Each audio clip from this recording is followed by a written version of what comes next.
Hey guys, welcome back to the FFP. It's time for our Week 8 waiver wire. As always, we're going to do our top 5 must pick up players, and then after that, we'll go by position to give you some more options.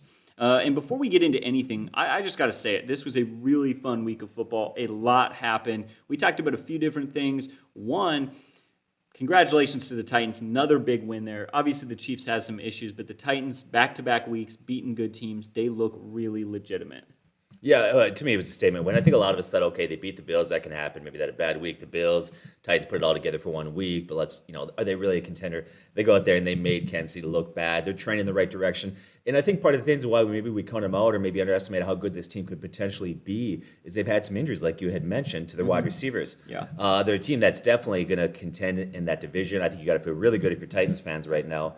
I love the fact that they can pound the ball because come playoff time in cold weather, to give Henry that ball is going to bode well for you. So I feel good about where they're coming. The other thing that hit me this week besides that was the wide receiver that we talked about a little bit. I don't know if you want to chime in on the guy, but the guy is shockingly good. Yeah, no, Jamar Chase, you said it earlier. We talked about it. It was just this idea of everyone was shocked when he went, 5th overall to the Bengals?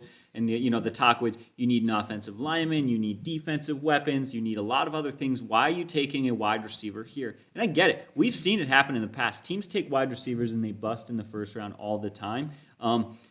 That was wrong. He is certainly the right pick there, and he has really been a key piece in turning that offense around. Yeah, and that's another big win, too. Look at Cincinnati. I think a lot of us thought that maybe they're pretenders, but they came out and they beat Baltimore. They're the real deal. If you got to be a Bengals fan, you must be excited. It's been years since you've been a legitimate contender. So maybe the biggest thing of all, granted they had a bye week, but the Vikings didn't lose this week. Praise God. I was really happy about that. And if they just have to not play to not lose, I'll take it. Hey, we're riding a couple-game winning streak there. We are. We're actually looking all right. But let's get into our first of the top 5. So our number one waiver wire priority this week has got to be the running back for the Bears. I'm crushing on this dude. As you know, it's Khalil Herbert. Yeah, this guy looks great. He's 41% available out there. Now, I think Montgomery's going to miss at least 1 or 2 more weeks. And here's the thing, why rush him back at this point with a knee injury? Because the problem with that offense is not the running game, it's the quarterback play. Yeah. Fields looked bad. Your starter right now, he's not the guy. You got to get Darren Dalton back in there. He's not the answer there. So here's the good news and the bad news about the way that he's playing right now, Herbert. The good news, he's playing really well. The bad news, and I'm really sorry to say this, if you own David Montgomery, Herbert looks great. And when Montgomery comes back, he's going to chip away his touches, and not just for rest. I think this could become a legitimate running back by committee. He looks that good. I want to pause right there and just get some thoughts from a David Montgomery owner. How do you feel about that? Because I believe you have him in a dynasty league. No comment. Very frustrated. It's not a good time. So do you think that this is obviously I think David Montgomery comes back as the starter, but how much do you think this will affect his touches? How legitimate do you think he's been running the ball? Yeah, that's a really great point. There's a lot to that. One, hopefully he doesn't come back till he's 100%. Because if he comes back partially healthy and then doesn't perform well, that will only perpetuate the idea that maybe Herbert is better than him. Herbert's going to have a role at this point. He is too good not to. With how crappy that offense has been, what is he averaging? 5 yards per carry? 5 yards per carry, yeah. In an offense that cannot throw the ball. All you have to do is stop the run, and you have beaten the Bears. And yet, teams aren't stopping him. He's been nothing but effective, and I hate to say it, I hate to admit it, I think he might be better than Montgomery. I think he might be too. Once again, it's going to take time. I think Montgomery comes back. He is the starter there, and there'll be some touches going that way. But I think over time that could shift. He looks that good. I'm very impressed. And Montgomery, last 10 games of last year was very good. He started off this year very good. Yeah. But if you look back to year 1, in the first 6 games of last year, he did struggle. Yeah. Now let's shift a little bit to Herbert, what he's done. Last 3 games, he had 18, 19, and 18 carries. He's had 272 rushing yards, averaging 18 carries and 91 yards per game. And he's at a 4.96 yards per carry that you round up to a 5. He's been really good there. He runs hard. He's solid in the passing game. He has nice cuts. And then today he had 5 catches. And you look at Damian Williams right now, he's clearly behind him on the depth chart there. Yeah. And so this is a back, when you look at him, he's not a huge back. He's only 205 pounds, but at 5'9", because he's shorter, he is stout enough. He's strong enough. He can play physical. He can hit the hole there. He's had 7 catches the last 2 games. And this weekend, he just torched on the ground. Now, some would say, well, the game was out of control later on, but he did it from the get-go. That first drive, he was taking off chunks of yards against Tampa Bay, the number 1 run defense in the NFL. Heading into this week was only giving up 55 rushing yards per game. So this is a guy that you got to pick up. I don't know where it's going to be long term, how long it's going to take, what his touch will look like, but for at least 1 more or 2 more weeks, he's a guy that's going to be a bona fide, strong RB2 play. Yeah, no, he is a must-own guy. And when Montgomery comes back, we'll see what that offense looks like. He may not be a fantasy starter depending on how that shakes out, but he will have an impact. Now we're at our number 2 guy in the waiver wire pick, a guy who did not play today, but I think you got to take a look at him. Wide receiver for the Giants, KADARIUS TONEY. 54% available. I can't believe this guy's available in over half the leagues right now. Now he's missing. He was out with an ankle injury. Now he tried to play through that last game, and he kind of aggravated it there. And those things can be tricky. Who knows how long it's going to be before he's actually back and he's playing. Now when he has first significant action, now he was a former first-round pick, but you didn't see a lot of him in the preseason. Going into the season there, he didn't get a lot of starts because they had a lot of depth at the wide receiver core. Yeah. When he has first significant action, he had 6 catches, 78 yards, looked pretty good. But he got that because some guys went down with injuries. You had Slayton go down, Shepard go down. I can't remember how banged up Galladay was at that point. But he followed that up with a huge week, 10 catches, 189 yards. And I think a lot of people thought, okay, that's volume-based. It's going to disappear when those wide receivers come back. Well, the week after, those wide receivers came back, and he started hot in the first quarter. He came out, he had 3 catches, 36 yards in the first quarter, and then tweaked the ankle. He's a former first-round pick. The guy's he's very athletic. He's sharp. He got cut. He reminds me a lot of Odell Beckham when he came in the league, ironically, because he plays for the Giants. He actually broke Odell Beckham's rookie receiving game record by, I think, like 2-3 yards. I like this. I think this kid's legitimate. I think you got to get him there. Obviously, you got to fade some of his value in redraft leagues because you don't know how many games he'll actually miss. But I like this guy. I think you got to grab him. Even in redraft leagues, he's going to have some value down the stretch. Because let's be honest, if you're Giants right now, are you a contender or are you rebuilding? You're rebuilding. Exactly. And you know what? I've got to think they're going to find a way to dump Kenny Galladay's salary. Absolutely. That seems like they spent a lot of money on a guy that they don't need. Yeah. They've got other issues to address. So he's a guy I think you need to pick up. Any of your thoughts on him? No, I completely agree. He has value as is right now, but he'll have a lot more value if they manage to, and I expect they will. Right? Why would you not trade Kenny Galladay to a team that's competing for a championship but needs a wide receiver? There's quite a few of them, actually, teams that have got a lot of pieces in place but need that extra guy. Maybe they even restructure his contract to make that possible, but either way, the long-term value of KADARIUS TONEY or Tony, however you pronounce it, is huge. If this is a dynasty or a keeper league, it is insane. It's through the roof. He really looks like one of those guys like Jamar Chase where if you were in that same situation, he'd probably have similar numbers. Yeah, it's going to be hard to get rid of Galladay simply because of his salary, but you're right, maybe you eat it, maybe you cut it. But, I still don't understand that decision to sign him. But anyways, this is your guy you got to pick up. 54% available. I don't know what's going on there, but grab him. All right, so our number 3 player that you need to target is actually Tua Tagovailoa, quarterback there for the Dolphins.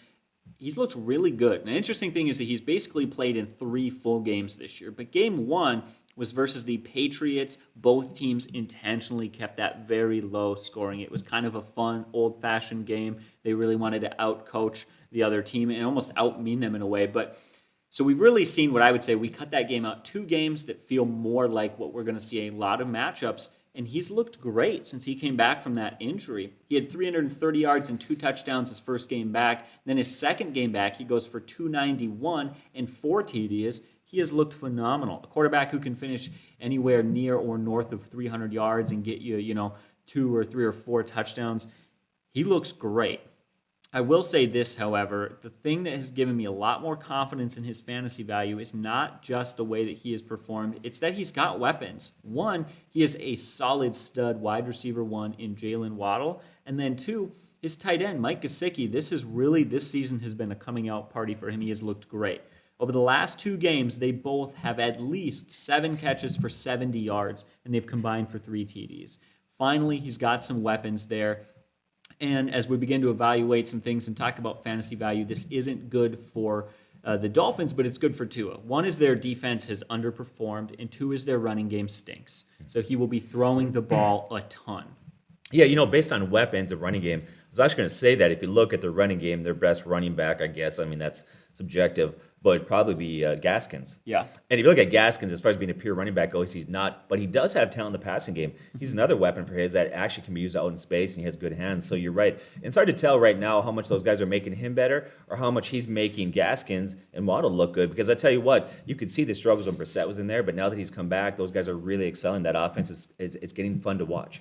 It is. And they've also got a lot of things going on there, but really when it comes down to it, again, this is a team that is going to throw the ball a ton, and he's proven to us in the few games that we've seen that he can do it. So, and one of the reasons we kind of put him in this top 5 was we're getting deep enough into the season. There aren't really great QBs out there with high upside. I'll mention that later when we get into the players by position, but that's our number 3.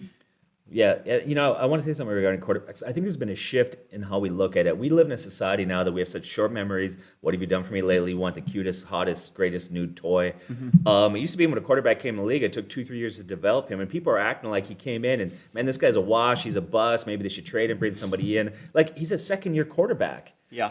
This guy is young. In fact, there's a quarterback right now that many would consider one of the best all time that he didn't really have any success till the second year. Now, granted, he didn't start but one game in the first year, but that's Pat Mahomes. Yeah. I mean, this guy is young. I don't know why we discounted him. There's a reason why he was taken early. More and more we're seeing that potential. There was talk that they want to trade for Deshaun Watson. Thank you, yes. But it sounds to me that they come out publicly and said Tua's our guy. I don't know if that's coach speak, but I think it is at this point. He seems like he's talented. I like him. I think you can run with him moving forward. Absolutely. So here we are on a number 4 guy. Now this one to me, we were talking about before we decided our list of our top 5 guys, who it should be. A lot of it depends upon if you're in a redraft or a dynasty. And this is a guy for me that if you're in a dynasty league, definitely holds a lot more value. But we see that even now he's increasingly week to week has some value. And that's Rashod Bateman, wide receiver that would come out of the Gophers, currently playing for the Ravens. 68% available out there, so he's widely available. Now this is a guy that if you watch him, he looks smooth today. It looks like he's building rapport. He's getting better. He went out today. He had 3 catches for 80 yards. Former first-round pick, and he's had back-to-back week with 6 targets, which is not a lot, but it's decent. Now, remember, this is only his second game he's played in the NFL. Now, the one thing I would say, the guy that he's competing for targets with there in that offense is Marquise Brown. And that guy's fast. He stretches defenses, but he's had a lot of drop issues. In fact, he's dropped at least 4 clear touchdowns this year. And I think Bateman's going to become your possession receiver, the guy that you can trust, strong hands over the middle. And I think he's going to continue to develop in that role. Now, I would say that his ceiling's a little bit capped because Lamar Jackson runs the ball. You got Mark Andrews, who, by the way, has developed into a very good tight end. And then Brown's going to get some targets there. But he's definitely a guy that's got value. He's getting better. He's young, former first-round pick, and in dynasty leagues, a really solid play. Anything you'd like to add to that? Yeah, for me, what really stands out is the shift that the Ravens have been going through. They were hands down a run team. And you know what? Lamar Jackson has really shown us that he is not one-dimensional. He is one of the better passers in the league. He's been fun to watch. And part of that is definitely Lamar Jackson. He is a very legitimate quarterback. But also part of that comes down to I trust the coaches. John Harbaugh is a genius. Let's not forget that this is a guy who won a Super Bowl with Joe Flacco. That's really all you need to know. And I know that sounds silly, but I think Flacco had like 12 or 13 touchdowns to 1 interception in that playoff series, or in the whole playoffs there. So, I do. It just sounds kind of crazy, but I trust the coaching staff, and that for me is one of the biggest reasons that I trust that there's a reason they drafted him, and there's a reason they're developing him. He got big usage in game 1. They struggled last game. Maybe some people might be a little turned away from that, but clearly the Bengals are a very legitimate contender at this point, and their defense is probably a bit underrated. So once again, Sunday night, we have a Sunday night game that's currently finished up in the 4th quarter and Monday, so things can change. And the biggest thing that changes is injury report. So we always say leave a comment because a lot of things shift, change the NFL, and you have to watch it constantly. We struggle with the 5th guy here. We're not sure where to go. But for me, I wanted to go to the running backs because it's the hardest place to find value, and that's where I think you win and lose your leagues. So we settled on with a bunch of guys out there that were probably more valuable, but were more temporary or not very highly available. And we landed with what we call the Seattle Seahawks running back position. I want to start with Al Collins. The other guy there is DJ Dallas, but I tend to lead Al Collins, who looked really good last game at 100 yards rushing. He's had success. If you go back to when he played for the Ravens one year, he had 900 yards rushing, looked really good. He is 40% available there. Now, the one thing that said with Chris Carson, is he had that neck injury. And they were saying he was day-to-day. And we actually came on a video a couple weeks ago and I actually said this. I said, neck injuries, if you study it, they are very hard to heal up in an NFL season. If they can linger, they get re-injured a lot. And we said that, and then sure enough, a few days later, they put him on the IR after saying he was day-to-day. Yeah. And so I think this could continue on. Who knows how long Carson might be on the DL or if he might come get re-injured. Alex Collins could be your guy down the stretch, and he's a guy that you can trust and like. Another positive thing into that is there's actually reports that next week, Russell Wilson's having the needle removed or the pins removed from his hand, and he could be back to starting after they said he might miss 8 games. And that is a huge boost for that offense. So I really like him. I think Alex Collins is a decent play. Now, once again, it's dependent on Chris Carson, the neck injury. But like we said, we were concerned it could linger. And then sure enough, within a couple days, he went on the IR. I don't know. That could be one where they shut it down for the year. We've seen that happen with a few players. In fact, wasn't that happen to Danielle Hunter? Yeah. Was that a neck injury that he had that early in the year? They're like, he'll be fine. A couple more games before you know it. He never played one. So Alex Collins could be the guy that you ride to your championship. Well, and the biggest thing there, they have motivation to do that. Why? Because Alex Collins has been good. You don't need to rush back Chris Carson when he's 5% better of a running back? I mean, he's certainly a little bit better. Yes. He's a clear starter. But is he that much better that they're desperate for him? I don't think so. Yeah. And so that for me is something that, not as many people or not that many people have as much confidence in we do that he'll probably be the guy for quite a while. Yeah. Now, the reason why I threw DJ Dallas out there, who's 95% available, is this week Alex Collins is questionable. I can't remember what it is, a nagging injury. But all reports are that he's going to play, and he looks like he's good to go. So, but if for some reason he gets injured or doesn't play, that's the guy to go to. But I like Alex Collins. All right, so getting into the quarterbacks now, we already talked about Tua. We're going to talk about a few more guys, but I want to put this out there. At this point, we really want to emphasize the idea that you should not be using your number one waiver claim on a quarterback. You want to emphasize those other positions first, and here's why. There are workable quarterbacks. You are okay to continue playing the waiver wire and going based off of matchup, but none of these guys are phenomenal, and none of these guys are worth it over a lot of the other options that we have and will talk about in this video. Here's what you need to know. Right now, I looked at all of the top 10 fantasy quarterbacks in total fantasy points this year. They are all 97% owned or more. And then like you said, well, there's still some room for some of those more guys. Maybe you get the 11th or the 12th. But that list of top 10 doesn't include Joe Burrow, Aaron Rodgers, or Russell Wilson, who are all north of 90% owned. The fact of the matter is, and this year it seems more than normal, I think a lot of people are keeping multiple quarterbacks. And I think that's because they're nervous with the inconsistency from week to week. That's maybe a trend that's happening in the NFL, and something for us to be a little more aware of is that even good quarterbacks are having bad games and bad quarterbacks are having good games, and it's something you have to get used to. That being said, there's a list of guys that we're going to talk about briefly. I don't love any of them, but they can be used. Don't panic and trade for a quarterback and get stuck with a guy or give up a bunch for a guy that's not super valuable.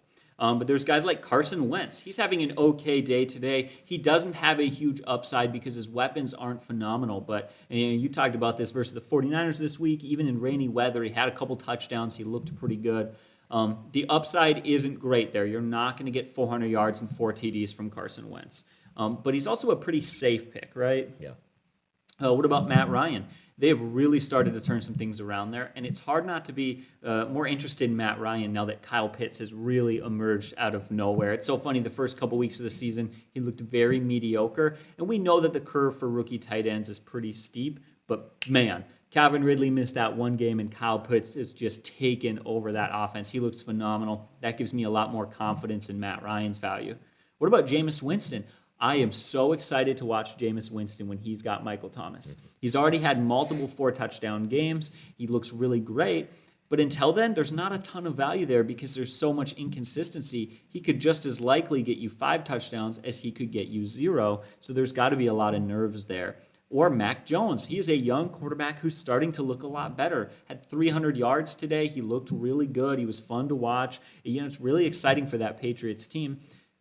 But doesn't really have stud weapons. I don't really know how he got that done, and I don't trust it next week or the week after that. So there's a ton of mediocre QBs. We go over a long list of guys, but none of them really stand out. It depends on what you're looking for. If you need to play for upside, if you feel safe kind of going based purely off of touchdown production or whatnot. But I want to give you a chance, Rob. What are you thinking? Yeah, it is a little bit of a shift. So I stream quarterbacks quite often. I did in a dynasty league, and I've been doing just fine. Looking into this week, I was 5-1. Could easily go 6-1 or 5-2. It'll be a close game. My quarterback that I streamed the week before was Kirk Cousins, who, by the way, put up good numbers, have been definitely serviceable for me just fine. Yeah. Normally, I would drop him and I wouldn't leave a stream quarterback on my bench, but I looked what's out there and I was scared. So I kept him on my bench and picked up Matt Ryan. That's unlike me to do that, to waste a bench spot for a quarterback, especially one that I stream. But it is out there, and I don't know what's going on there, if there's inconsistencies or what it is. But yeah, guys seem to be sitting on these more than typically. So I don't know. But I still think that if you're wise and if you're careful, there's still value out there. You're just going to have to be careful from week to week. Absolutely. I'm glad you said that. It means a few things. One, our philosophy of don't draft a quarterback too early. Well, this would promote that, right? If there are more quarterbacks who have okay value and even the good guys are having off games, and that's why more people are rostering QBs, boom. Plus, there have been a ton of surprises. How late was Jalen Hurts and Joe Burrow taken? And sure enough, they're fine. So don't panic. Don't make trades. Don't do anything that you're going to give up a ton of value for a quarterback. Continue to roll with it. You're going to be just fine. We want to kind of encourage that. Yeah, the other thing you could do is you could buy low. Once again, don't pay a lot for a quarterback, but maybe right now you look at Kansas City, Pat Mahomes. He had struggles before going to this week. Interceptions, didn't throw a touchdown pass, had a neck injury. Maybe an owner out there gets impatient. You can get him for nothing. Maybe that's an option, but don't spend a lot on a quarterback. Yeah, of all the guys we talked about, I do want to highlight one that maybe I like more than the rest, and that's got to be Jameis Winston. Not for right now, but you mentioned buy low. When he gets Michael Thomas back, and Michael Thomas is 2 or 3 or 4 games in, he's going to look great. I don't know about you, but I'm excited to watch that offense. So I'm going to give you a bunch of running backs you can consider. And here's what we do. I'll give you some that aren't that highly available, but I'll give you multiple options so that, these are guys that aren't highly available, but you can trust them better than the guy that's 95% available, but he's not a guy that you can trust. He carries a lot of risk. Mm-hmm. The other thing I would say is if you have a question about who you should grab, whatnot, leave a comment. We'd love to answer that, but we need information to give you the best answer possible. First guy I want to talk about there that's 30% available is D'Ernest Johnson, the back for the Browns. Chubb was out with a calf injury. Hunt has a calf injury, went on the IR, so he's got at least 2 more games on the IR there. And if Chubb is out again, this guy is a great play. Last year, he filled in nicely. He had 1 game last year, 13 carries, 95 yards. Was it a fluke? Who knows? But then last Thursday, he goes out 22 carries, 146 rushing yards, and a touchdown. And I don't want to take anything away from Chubb or Hunt, but after watching Johnson's success in that offense, you have to ask yourself, how good is that offensive line? Yeah. Because they are dominant. If you watch the game, and I watched the game, that offensive line was dominating. A lot of times he was going 3 to 4 yards without being touched. And I'm not talking about like a big gap in the line or where he popped one outside. I'm talking about they had so much push off the initial thing from the line of scrimmage that they were pushing forward 3 to 4 yards before there was any contact. That offensive line is so good. It seems to me like no matter who carries the ball there, they're going to be a good option. So he could be that guy. I tell you what, I don't know what the Browns would do, but if I was the Browns right now, I would trade away Kareem Hunt to a team that needs it and let Johnson be my complement to Chubb there. But I doubt they're going to do that. But I think they got a plethora of talent. Now, he came in the league. A lot of people thought he was a very physical runner. He could pound the ball really well, but he was really slow. That's kind of his thing. He had like I think his 40 was like a 4.8 or something like that. I can't remember what it was. It was ugly. It was really slow. But if you watch the game, he didn't look slow. He looked explosive. He looked strong. He was dragging runners. He was, finding the hole. He looked really good there. So he's a guy that, with Hunt out, could be a nice number 2 guy to Chubb, or even for 1 or 2 more games, he could be the starter there. Then I also have Kenyon Drake. Kenyon Drake is 37% available there. Now today, Jacobs left with a chest injury and he didn't return. And Drake came in and he carried the ball and he did well. He looked good. He's got 3 touchdowns in 2 games. And if you look at Kenyon Drake, there's been stretches in his career where he's actually been able to carry his team and be really good. Yeah. This is a guy that can, he's probably not going to go 16 games and be a stud, but, 3, 4, 5 games, he can be unbelievable. He can run well, but really he's strong in the passing game. A few years ago, Pro Football Focus gave him the #1 rating receiver among running backs. So he's got great hands there. And you got to monitor Jacobs' injury. Obviously, we'll find out how serious that chest injury is. But here's what I'm starting to find with Josh Jacobs. The guy's becoming, I guess, what do I call? Injury prone. Yeah. Like week to week, he's banged up. You're not sure. He went this game questionable, or it was like last week is questionable, whatever. So this could be an ongoing issue. Kenyon Drake is 37% available out there. Another guy is Devontae Booker.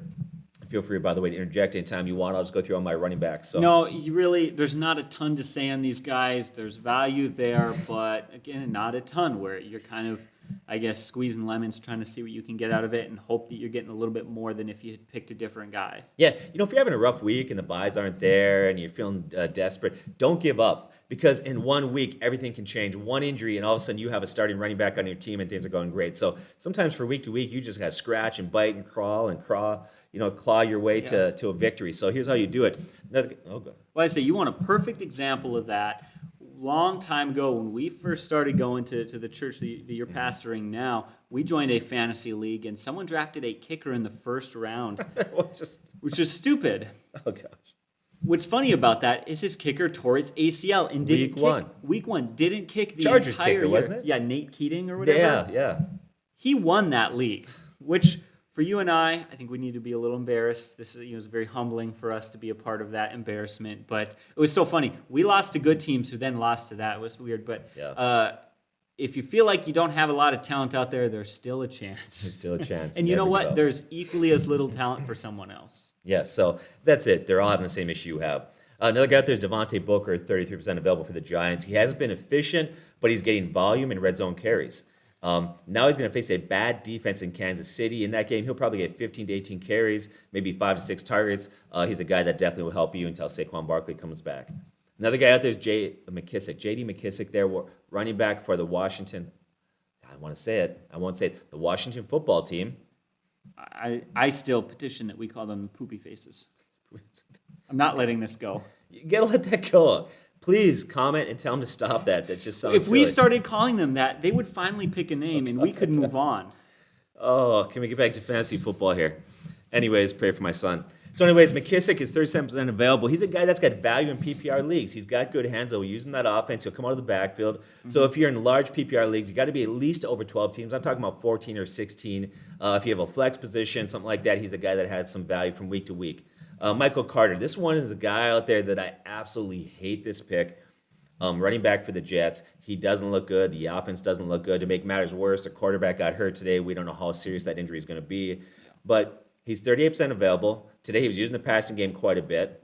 4 of the last 5 weeks, he's had double-digit points in PPR scoring. And he's their lead back, so he's getting volume there. So like it or not, he's a guy that you could probably plug in from week to week and get some value out of that. Yeah, I know. I like him a little more than you like him.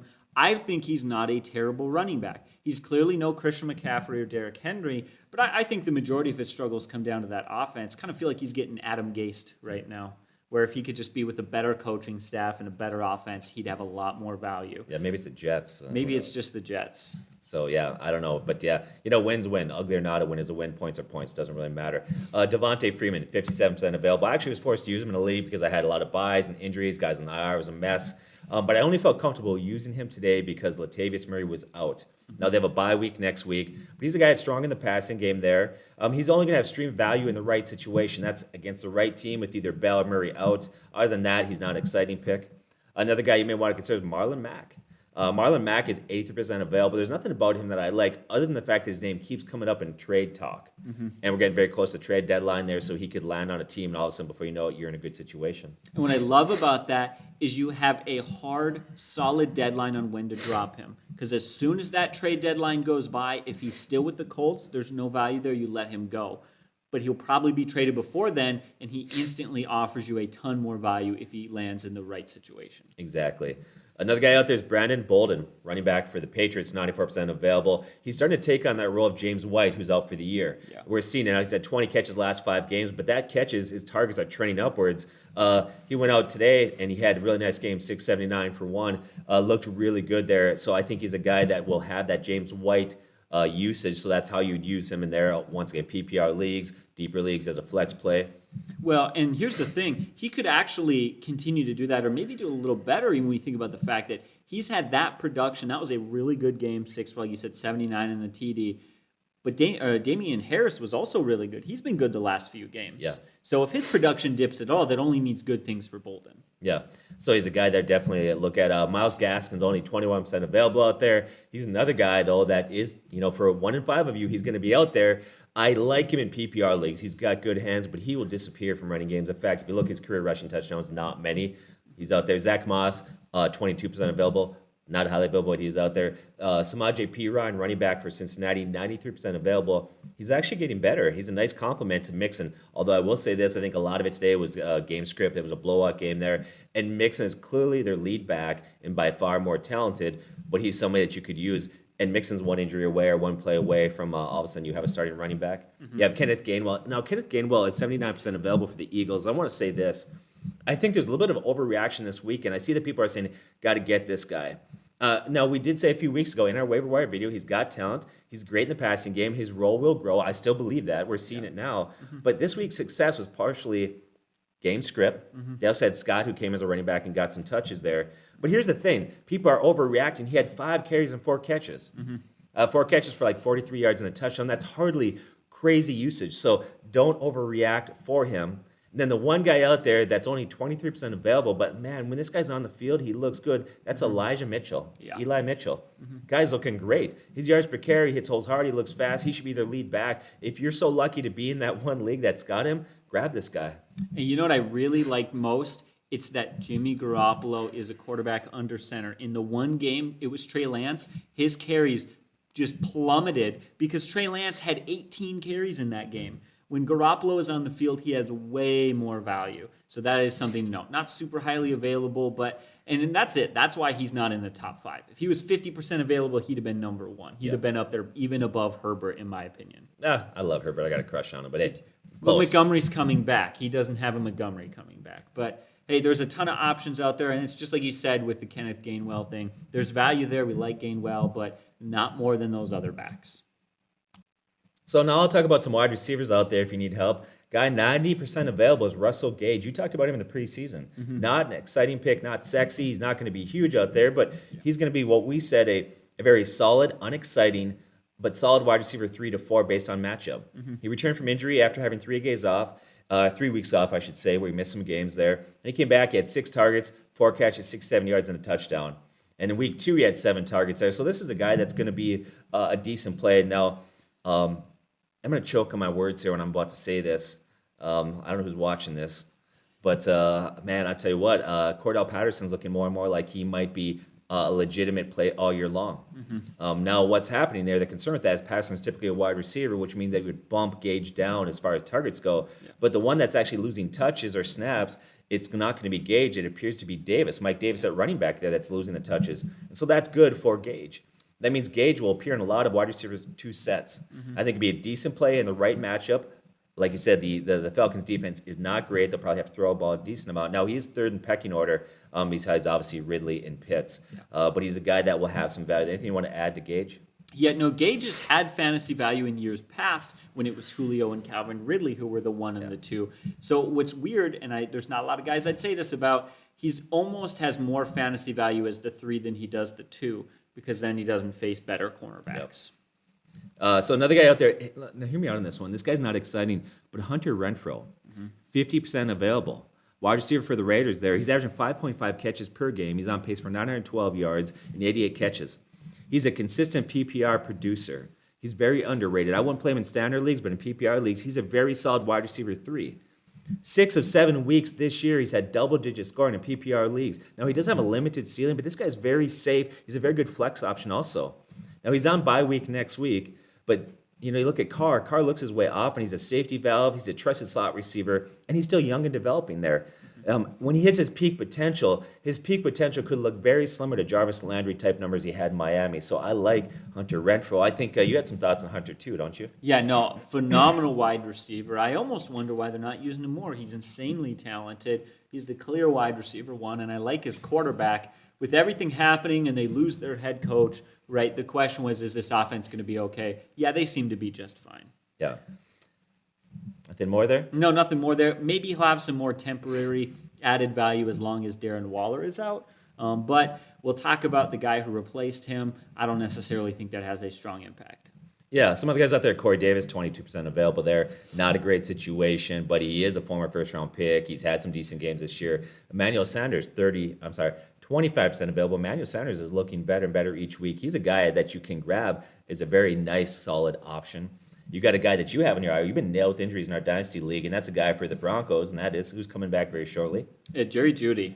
Yeah. Jerry Jeudy's been frustrating for me because of the injury, But I really, really think he's been worth keeping in my IR spot. I think he's going to be one of those stud wide receivers when he comes back and has a whole healthy year. Yeah, 26% available out there, so go ahead and grab him. Christian Kirk. Now, Christian Kirk, I like. He's looked good. That offense, by the way, everybody there is producing, looking good. The downside of Christian Kirk is that there's so many weapons there. You got how many wide receivers that can produce? Now, you had Ertz in there, but he continues to produce moderate numbers, solid numbers, because that offense is so talented. Jarvis Landry comes back. If all the guys there, you got Peoples, you got Beckham.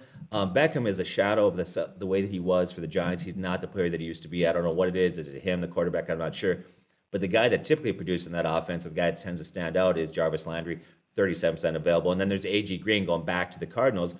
A.J. Green is 40% available. He's getting solid play. Once again, solid safe play there, probably limited, though, because the target's being spread out. A guy that I like, unfortunately, is probably more of a dynasty pick, is you look at that Chicago Bears team, you have Mooney. Yeah. Darnell Mooney, I actually like him. I think he's very talented, but right now, Fields, ick. He's got a lot of development. I know you guys have been trying to find a quarterback for years. You thought you drafted your guy. He wasn't your guy. This is, at least not this year, is going to be your guy. You need to work that out. But if that quarterback situation improves, he's very talented there. Then you got Callaway, wide receiver for the Saints. Here's what I would say about him. He's got a lot of potential. He's big. He's physical. He makes some very athletic catches. When Thomas comes back, that will lower his ceiling, but it'll also raise his floor. Yeah. So he's a guy that's probably not going to have huge games, but will have more solid games. You got Darius Slayton out there. Next week, he plays Kansas City, a horrible defense. He's 85% available. And also Dante Pettis in that same offense. Now, both of those guys you have to watch. Does Shepard come back? Does TONEY come back? All those things will determine value. But both of those guys, if the right guys are out, can have value, especially Dante Pettis. Don't let him scare you. This was a guy that a couple years ago with San Francisco looked like he was going to become a legitimate wide receiver one, and he's had some production there. Then you got Alan Lazard, 95% available. The problem with Lazard, he's big, he's physical. I like him, 6'5", 227. He's had some good games, but he's just not consistent. Trying to figure out that Packers situation or that wide receiver core is like trying to figure out the Kansas City number 2 wide receiver. Just when you think you got to figure it out, they shift gears. But if you're desperate, he definitely isn't a good offense. He's looked decent there. And then the last guy out there that I'm not really huge on, but you got to consider wide receiver for the Detroit Lions, and that's Raymond.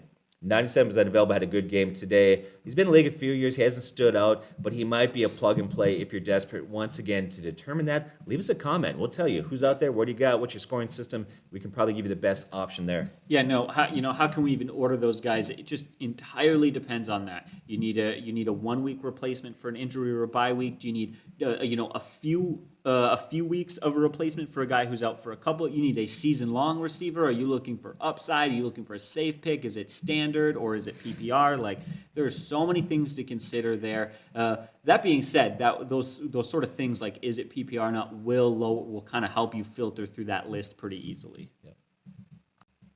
All right, so going through this kind of quick, let's talk about the tight ends. Not an insane amount of value here, but let's be honest, we're going into week 8, and there's still some pretty good options out there. So, there's more than I thought. Every week I'm waiting for the shoe to drop, but there's some guys. One being Zach Ertz. Now, he's only 19% available, but I'll be honest, I was excited to watch him for the Cardinals, so I had kind of predetermined we were going to talk about him no matter what happened or how available he was. That being said, 66 yards and a touchdown in his first game with the Cardinals.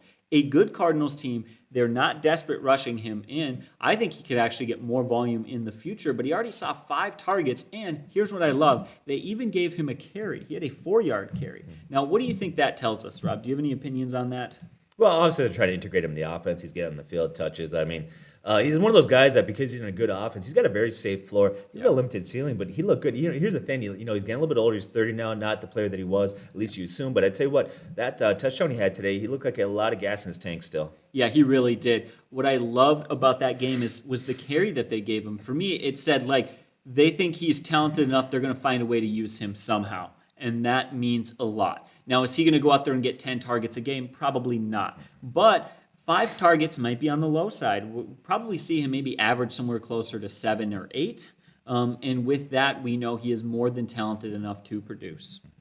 Some other receivers to consider. We got to talk about him. CJ Uzomah, 82% available. Here's the thing. I am not as big on this guy as most people are. But he does have 5 touchdowns in 4 games. So we have to bring him up. Here's the thing that you need to understand. He kind of makes me nervous, and I think it should make you nervous too. He is touchdown dependent. One, in a PPR league, he doesn't have value. He is a guy who, on average, is going to get you 3 catches in a game off of 5 targets. And the yards aren't there either. He's not big at stretching the field. Now, he does play like basically a center in basketball. He can get those touchdowns and basically post up defenders. It helps. But in the games he doesn't score, he's never had more than 5 fantasy points. So when you put him in your lineup, you are saying, I think he will get a touchdown this week.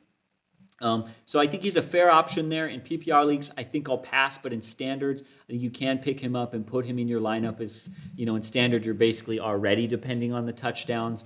And I'll say this, he is not going to average a 5 touchdowns over 4 game span throughout the rest of the season. He won't. But I don't think he's going to completely drop off the touchdown department, because other than Jamar Chase there aren't a ton of reliable weapons there as far as their ability in the red zone goes. They definitely have some guys, but it's not like, say, an offense like Tampa Bay where there's tons of people.